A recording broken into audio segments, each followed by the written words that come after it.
Hello दोस्तों, नमस्कार। सबसे पहले होली की सबको हार्दिक शुभकामनाएँ। सबको सीताराम, जय हनुमान। तो आइए, आज तो लाइव क्लास चल नहीं पाएगा। आपको कुछ रणनीति बताते हैं एग्ज़ाम की। जैसे हम लोग एग्ज़ाम को देते-देते एक्सपायर हो गए। उस एक्सपायर से जो अनुभव मिला, वो आपको मैं देना चाहूँगा। देखिए, या तो रणनीति मैं ये नहीं बताऊँगा कि आप कै कितने घंटा पढ़िए, किस बुक से पढ़िए, किस राइटर से पढ़िए। कुछ मुझे जो ज्ञात हुआ, वो मैं आपको बता रहा हूँ। जैसे आपसे कोई कहे कि 20-25 साल अनुभव करो, तब लक्ष्य को पाओ, या जो अनुभव किया हो, उससे मिल को तब लक्ष्य के पाओ। तो जो अनुभव किया हो, उससे मिल के आप लक्ष्य को प्राप्त करेंगे तो आसानी होगी। रणनीति में चाहे आप कोई भी कॉम्पिटिशन निकालना चाहते हों, उसकी कुछ भौतिक और आध्यात्मिक जो है रणनीतियाँ होती हैं। बहुत कम समय लेकर आपको मैं बताना चाहूँगा, ज़रूर सुनना चाहिए। मैंने बहुत ऐसे लोगों से मिला जो सफल रहे हैं, जो आज बड़े पोस्ट पे हैं, मुलाकात होती रहती है, कुछ उनके थ्रू, कुछ लोगों के थ्रू मुलाकात होती है, जो अनुभव मिला हुआ है बताना चाहूँगा। देखिए, सबसे पहले किसी एग्ज़ाम के लिए एक रणनीति बनाया जाए। एग्ज़ाम के दुश्मन 3 लोग हैं, उन तीनों दुश्मनों को ऐसे खत्म करना है। पहला, किसी भी कॉम्पिटिटिव एग्ज़ाम का दुश्मन इस शरीर में बैठा है, मन होता है, उसको मारना है। उसके बाद ये शरीर होता है, जो हार्मोन्स कंट्रोल नहीं होता है, तो उसके एवज में कुछ प्रतिक्रियाएँ कराता है, व्यवहार कराता है, मन चंचल करता है।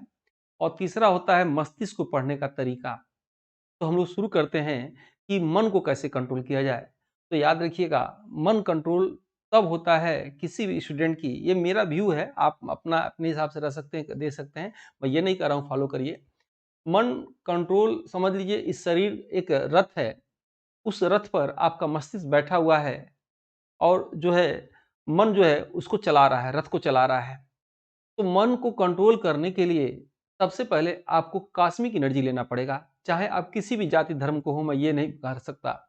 कॉस्मिक एनर्जी हमेशा सूरज निकलने से पहले निकलती है, और सूरज निकलने से पहले ही आपको टहलना होगा, एक्सरसाइज करना होगा। मैं तो कहूँगा योगा कर सकते हैं तो योगा करिए। योगा से लंबी-लंबी साँसें लीजिए, ऑक्सीजन को अंदर भरिए। अब ये चीज़ें मैं यहाँ नहीं बता सकता, क्योंकि कई सभी तरह के लोग इस चीज़ को देख रहे होंगे, तो मैं किसी एक चीज़ को मैं इस वीडियो के माध्यम से बढ़ावा नहीं देना चाहता। तो मन कंट्रोल होगा कॉस्मिक एनर्जी सूर्योदय से पहले उठने से।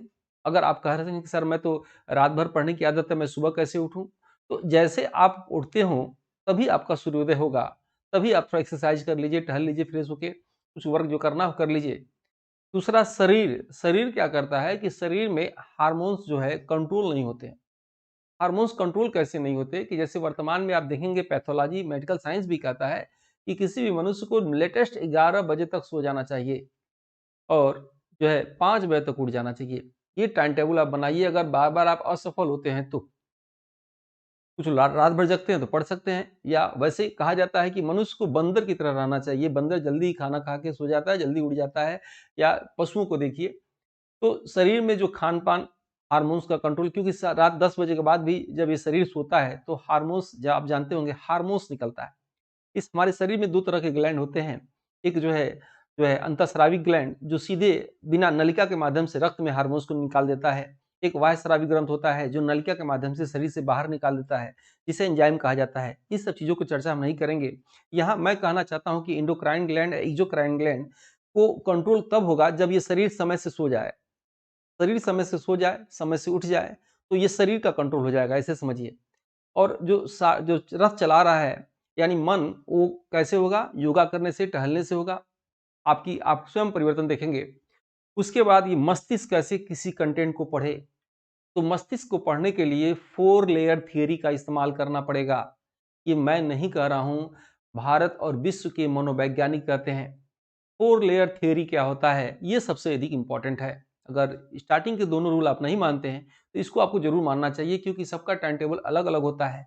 कुछ लोग ये कहते हैं कि कहीं सूर्योदय रात में उगता है, जहाँ कहीं सुबह उगता है, हर जगह अलग-अलग होता है, तो इस बात को हम नहीं मान सकते हैं।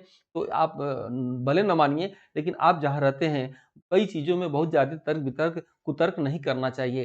तो इसलिए आप इंडिया में रहते हैं, इंडिया के सोच के हिसाब से देखा जाए। तो चलिए देखते हैं 4 लेयर थ्योरी क्या होता है। पहले आप क्या करेंगे, कोई भी सब्जेक्ट पढ़ते हो, आपके पास 4 तरह की जो है कलम होनी चाहिए। एक पेंसिल होना चाहिए, उसके बाद ब्लू पेन, उसके बाद ब्लैक पेन, 3 हो गया।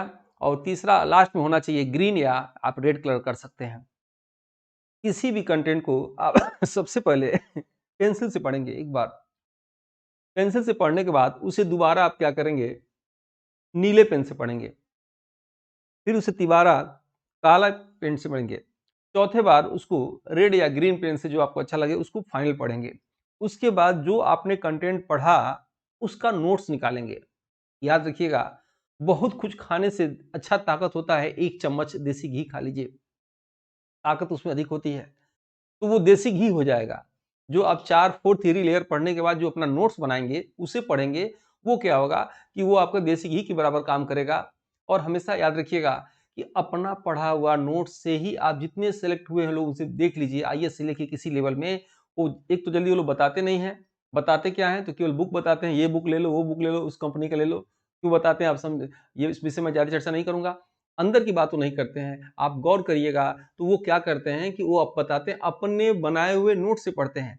मनोवैज्ञानिक क्या कहते हैं, किसी चीज़ को यदि आप 4 बार पढ़ेंगे तो 4 बार आपको कुछ समझ में नहीं आएगा। तो 4 बार जब पढ़ेंगे समझ में नहीं आएगा तो एक नॉवेल की तरह उसे आप पढ़ते जाइएगा। जब आप 5वीं बार उसे पढ़िएगा तब आपके मस्तिष्क में कुछ बैठना शुरू होगा। याद रखिएगा, हम लोग करते क्या है, आप लोग करते क्या है, बच्चे करते क्या है कि एक बार भी नहीं पढ़े ठीक से, 2 बार भी ठीक से नहीं पढ़े और एग्जाम कब होगा, एग्जाम कब होगा, एग्जाम कब होगा, इस चक्कर में लगे रहते हैं। एग्जाम हो जाए तो कहते हैं धांधली हुआ, पैसा लिया, पैसा लिया। अरे अपने अपने को देखा जाए, अपनी एबिलिटी को देखा जाए तो यूपीएससी की मैं तैयारी कर रहा हूँ। और याद रखिएगा, कुछ लोग क्या करते हैं, एग्जाम में लेट हो तो इसको भी तैयारी करो, पीजीटी करो, टीजीटी करो, इसको करो, पीसीएस करो, आईएएस करो। हमेशा एक साधे सब सधे, सब सधे सब जाए। एक को निशाना बना लीजिए, जब तक वहां तीर से उसे छेद न लीजिए तब तक दूसरा निशाना मत बनाइए। मैं बार बार कह रहा हूं, आपको लग रहा हो दूर के ढोल सुहावने होते हैं, आपको लग रहा है यहाँ भीड़ अधिक है, वहां जाएंगे तो खाली होगा, यहाँ इससे अधिक भीड़ है। इसलिए जिस चीज की आप तैयारी करते हैं वही तैयारी करिए। स्वामी विवेकानंद भी कहते हैं कि एक समय में एक बालक एक लक्ष्य को निर्धारित करे तो करने में उसे एक शक्ति मिल जाती है जो लक्ष्य को वो दिला देता है। स्किनर भी कहता है कि कोई बालक यदि कोई लक्ष्य निर्धारित करे और लक्ष्य निर्धारित करने में कोई उसे वाह बल मिल जाए तो उसे क्या लक्ष्य निर्धारित करने में, प्राप्त करने में आसानी हो जाता है। और आइए हम लोग सिलेबस की कुछ बात करें कि करें क्या। देखिए, सिलेबस की भी चर्चा हम कम समय में करना चाहेंगे। जो आप 4 लेवल की पढ़ाई कर रहे हैं, याद रखिएगा जो नोट्स बना लेंगे उसको कोशिश करिए कि समय-समय पे आप दोहराते रहिए। समय-समय पे दोहराते रहेंगे तो वो आपके मस्तिष्क में एकदम बैठ जाएगा। अधिक से अधिक आप पढ़ाई करें। इस टेंशन में ना रहें कि 10 घंटा नहीं पढ़ें, 12 घंटा नहीं पढ़ें, 6 घंटा नहीं पढ़ें, क्योंकि सबका आईक्यू लेवल अलग-अलग होता है। उसी चीज़ को कोई 4 घंटे में पढ़ के कवर करेगा, कोई 1 घंटे में पढ़ के कवर करेगा, कोई पढ़ाता भी है, कोई जॉब भी करता है, कोई घर में काम भी करता है, कोई खाली है, कोई खाली नहीं है। तो जितना आपको टाइम मिले उतना पढ़िए, मन से संतोष हो गया तो आपको दिमाग में बैठ जाएगा। दूसरी चीज़, अपनी ऊर्जा को सही दिशा में लगाइए। किसी भी बड़े व्यक्ति को देख लीजिए, अगर वो ऊँचाई तक पहुँचा है, तो अपनी ऊर्जा के बल पे। आज हमारे देश के प्रधानमंत्री को देख लीजिए, वो अपनी ऊर्जा के बल पे आज एक मामूली चाय वाले बेचने वाले थे, आज पूरे विश्व में सबसे लोकप्रिय नेता हैं। याद रखिएगा, विश्व के सबसे लोकप्रिय नेता आपको करंट अफेयर में बताया जाता है, नरेंद्र मोदी। उसके बाद उत्तर प्रदेश के मुख्यमंत्री को देख लीजिए, ऊर्जा की वजह से। हम लोग को सीख लेना चाहिए। ऊर्जा ऊर्जा मतलब ये नहीं कह रहे हैं कि मैं किसी एक धर्म को बढ़ावा दे रहा हूँ। ऊर्जा आप जिस धर्म से बिलॉन्ग करते हो, जिस जिसको भी फॉलो करते हैं, उसको सच्चे दिल से, तहे दिल से उसको मानिए, उसके रूल को फॉलो करिए, आपके अंदर एनर्जी आने लगेगा। और ऊर्जा से क्या होगा कि आत्मबल मिलेगा, प्राण शक्ति मिलेगी। प्राण शक्ति क्या करेगा, किसी चीज़ को करने के अंदर आपको अंदर कॉन्फिडेंस लाएगा। याद रखिएगा, आपका सेल्फ रिस्पेक्ट बढ़ेगा, आप भूत की तरह पढ़ने लगेंगे समझ लीजिए। और किसी एग्जाम के चक्कर में मत रहिए। यूपीएससी के एग्जाम में हो सके तो न्यूज़ आ रही है कि शायद इंटरव्यू ना हो। यानी आपके बस यही लिखित परीक्षा के हिसाब से आपको एक शानदार जानदार नौकरी 80 से 85,000 पर मंथ सैलरी के बीच में मिल जाएगी। सोच लीजिए, टारगेट कर लीजिए कि 25 प्लस हम आपको पाना है फर्स्ट पेपर में जीएस में और 60 प्लस पाना है आपको आपके सब्जेक्ट में। कोई ताकत रोक नहीं पाएगा, क्या होता हो छोड़ दीजिए। और देखिए, रूल सब जगह बराबर होता है। आप जानते होंगे मीटिंग होने वाला है, अभी समय लगेगा, राज्यपाल ऑफिस से भी अभी एक लेटर आके पड़ा हुआ है, पोर्टल को दोबारा खोला जाना है नेट वाले बच्चों के लिए, एआरएफ वालों के लिए, उसके बाद पेपर सेट होगा, अध्यक्ष बनेंगे, कई चीज़ें हैं, तो समय लग सकता है। मैं नहीं जानता हूँ कितना समय लगेगा। न्यूज़पेपर देखने के हिसाब से मुझे लग रहा है कि समय इसमें लग सकता है। अब थोड़ा-सा कम समय में चर्चा करना चाहेंगे कि फर्स्ट पेपर की तैयारी आप कैसे करिए और सब्जेक्ट की आप तैयारी मैंने बता दिया।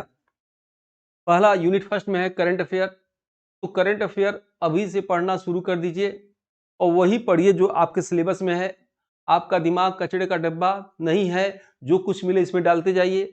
करंट अफेयर वही डालेंगे जो 4 ऑप्शन दिया है कि जैसे राष्ट्रीय, अंतर्राष्ट्रीय, प्रमुख घटना, मुद्दे, प्रमुख व्यक्तित्व, खेल, समाचार, विज्ञान के क्षेत्र में नवीनतम सोच, इसी से संबंधित आप करंट अफेयर सिर्फ पढ़ेंगे, पढ़ते जाइए। दूसरा आप यूनिट है शिक्षण व शोध व आईसीटी, इसको नेट जेआरएफ में जो जिस बुक से जो आपको अच्छा लगे, जो नोट्स आपके होगा उसी से पढ़िए। नोट्स को बदलना नहीं चाहिए। 10 नोट्स पढ़ने से अच्छा है जो एक नोट्स है उसी को 10 बार पढ़िए। ये भी मैं बता दूं आपको।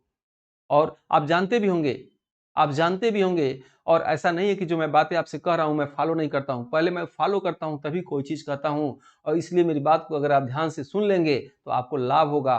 क्योंकि जो प्राचीन वैदिक काल से ये सभ्यता आ रही है कि जो गुरु जो किसी चीज को फॉलो करे, वो अपनी वाणी से वो बात कहे तो वो भी सफल हो जाता है। उसके बाद देखिएगा मानव पर्यावरण के लिए क्या करिएगा, ये आप चाहें तो देखिए सबसे अच्छा आप चाहें तो लुसेंट बुक पढ़ सकते हैं या मार्केट में कोई भी आपके पास बुक होगा उससे पढ़िए, बस सिलेबस मैच होना चाहिए। महेश बर्नवाल को पढ़ सकते हैं, परीक्षा वाणी पढ़ सकते हैं।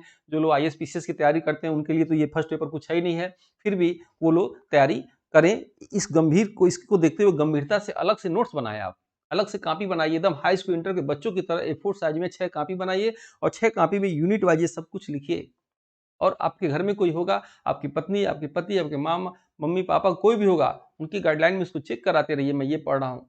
नहीं कोई मिले, नहीं कोई गाइड करने वाला हो, आप मेरे व्हाट्सएप पे मुझे करिए, जो नंबर दिखाई दे रहा है, आपको जो है वो गाइड कर दिया जाएगा। उसके बाद आपका जो चौथा 5वां यूनिट है इतिहास, भारतीय इतिहास व भूगोल, तो इसमें भी मैं कहूँगा कि इसको एनसीईआरटी से ही पढ़िए आप, ठीक है? अब एनसीईआरटी की बुक कौन सी है, जो आपके होगा उससे पढ़ लीजिए। अब मैं ये तो नहीं कहूँगा कि कोई बड़ी बुक आईएएस पीसीएस की उठाइए और उससे पढ़ना शुरू कर दीजिए, तो ये बहुत ज़्यादा पढ़ने के आप देखते होंगे लेवल बहुत हल्का आता है। जीएस में आप सिर्फ घबराए रहते हैं और वो बिल्कुल ईज़िली आता है। 14 से लेके 21 तक जो भी एग्ज़ाम हुआ है देख लीजिएगा, बहुत ही ईज़ी है। जो कठिन है वो करंट अफेयर से और जो आईसीटी शैक्षिक से आप लोग को लगता होगा। संविधान का भी मैं यही कहूँगा, आपको जो है प्रतियोगिता दर्पण का स्पेशल आता है, लुसेंट आता है, आप उसको देख के इसको आप पढ़ सकते हैं, ठीक है? बाकी और भी कोई अगर आपको सुझाव चाहिए, तो ये जो नंबर आपको दिखाई दे रहा है, इस पे आप कभी व्हाट्सएप करेंगे तो मैं आपको समय निकाल के जवाब उसको दे दूँगा, ठीक है? और प्रेम करिए, मैं आखिरी बस जाते-जाते मैं फिर कह रहा हूँ, प्रेम सिर्फ़ एक प्रेमिका प्रेमी से नहीं होता है, प्रेम किसी से भी हो सकता है। जैसे मैं इस क्लास से प्रेम करता हूँ, मुझे रहा नहीं गया आज आप लोग से बात करते हुए। आप देखते होंगे शिवरात्रि की रात भी मैं पढ़ाया था। तो प्रेम करिए, प्रेम किससे करेंगे? यूपीएससी के जो आपका पेपर है उससे करिए।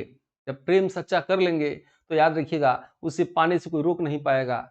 जब भी जहाँ बैठिए खाली समय हो उसी के विषय में सोचिए, उसी के विषय में चर्चा कहीं करना करिए और जब भी खाली समय हो आप उसी को पढ़ना पलटिए, देखिए और ये याद रखिएगा जिसका जिस पे सत्य स्नेह होता है वो ज़रूर उसे मिलता है। मैं अंत में यही कहूँगा कि सब कुछ एक साइड में कर लीजिए, मन लगा के आप पढ़ाई करिए और पढ़ने वाले जितने फैक्टर हैं उसको फॉलो करिए। साधु बन जाइए, ना कहो से दोस्ती, ना कहो से बैर, समाज से दूरी बना लीजिए, कमरे में मैक्सिमम आप समय दीजिए और बहुत ज़्यादा सामाजिकता संबंधों को बना के आप पढ़ाई नहीं कर सकते हैं, वो आपकी कंसंट्रेशन को बिगाड़ सकते हैं वो लोग।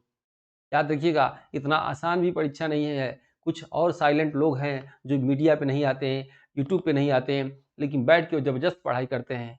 और सोर्स अपना एक ही रखिएगा, जो भी जहाँ से सोर्स रखिएगा 1-2 ही सीमित ही रखिएगा, उसी बुक नोट से पढ़िएगा। और अंत में मैं यही कहना चाहता हूँ कि अगर आपको फर्स्ट पेपर से डर लग रहा हो यूपीएससी से, तो मेरी टीम जो है ईमानदारी से 6 सेक्शन को आराम से तैयार कर रही है, सिलेबस, नोट्स और टेस्ट पेपर। वो आपको परीक्षा में मैक्सिमम नंबर दिलाने में सफल करेगा। इसके लिए जो नंबर आपको दिखाई दे रहा है, इस पे आप जो है हेलो लिख के भेजेंगे तो आपको ये व्हाट्सएप नंबर भी है, तो आपको एक लिंक जाएगा। उस लिंक को इंस्टॉल करके उसमें फ्री में पीडीएफ, वीडियो टेस्ट पड़े हुए हैं, आप चाहें तो देख सकते हैं। और दूसरी बात, आपको जो अगर अच्छा लगे तो परचेज करें, या आपकी जो भी टेलीग्राम ग्रुप पे भी आप ज्वाइन ले सकते हैं। आपको बीच-बीच में सूचनाएँ दी जाती हैं, डिस्क्रिप्शन बॉक्स में दिया जा गया है, ठीक है? इसी के साथ जो है इस अपने शब्द विराम को मैं विराम देना चाहूँगा। अगर आपको मेरी बातों में समझ में ना आया हो तो भाई ये मेरा विचार है, मैं आपको ज़बरदस्ती नहीं कह रहा हूँ, और एक गुरु होने के नाते मैं समझा रहा हूँ, और बिल्कुल ईमानदारी से कोई बात मैं कहीं भी कहता हूँ, इसमें कोई बनावटीपन नहीं है, ठीक है? इसी के साथ इसको विराम देते हैं। मिलते हैं हम लोग नेक्स्ट वीडियो में। जय हिंद, जय भारत।